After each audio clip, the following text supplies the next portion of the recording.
இயேசு கிறிஸ்துவின் நாமத்தினால் உங்களுக்கு என் அன்பின் நல்வாழ்த்துக்கள்.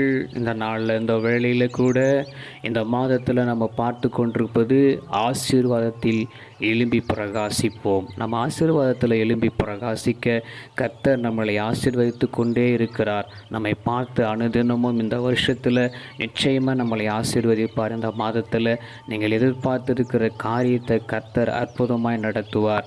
இந்த வருஷம் எப்படி இருக்கும்? ஆரம்பமே ஒரு மாதிரியாக இருக்குது நினைத்துட்டு கொண்டிருக்கலாம்.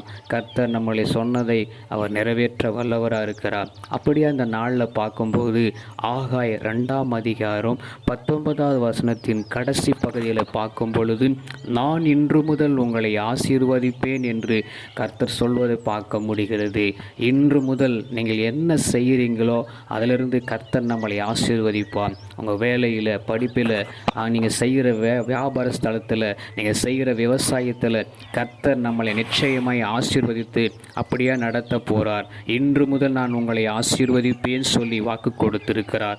கர்த்தருடைய வார்த்தை வசனங்கள் ஒருபோதும் குறைவுபட்டு போவதில்லை. அது நிறைவாய் வரும். நம்முடைய உள்ளத்தில், இல்லத்தில் அது நிறைவாய் தங்கும்படி, நம்முடைய கண்கள் காணும்படி கர்த்தர் நம்மளை ஆசீர்வதிப்பார். அப்படியா இந்த வசனத்தை பிடித்து நீங்கள் செபியுங்க. கர்த்தர் அற்புதம் செய்வதை பார்ப்பீராக. எங்களை கிருபையாய் நேசிக்கிற எங்கள் அன்பின் நல்ல தகப்பனே, இந்த நாளில் நீங்கள் சொன்ன வாக்குத்தத்தத்துக்காக நான் செபிக்கிறேன். நான் இன்று முதல் உங்களை ஆசீர்வதிப்பேன் நீங்கள் சொல்லியிருக்கிறீங்க. அப்படி இந்த வாக்குத்தத்தங்க எங்கள் வாழ்க்கையில் நிறைவேறட்டும். இந்த மாதத்தில் நாங்கள் ஆசீர்வாதத்தில் எழும்பி பிரகாசிக்க எங்களுக்கு கிருபை செய்யுங்க ஐயா.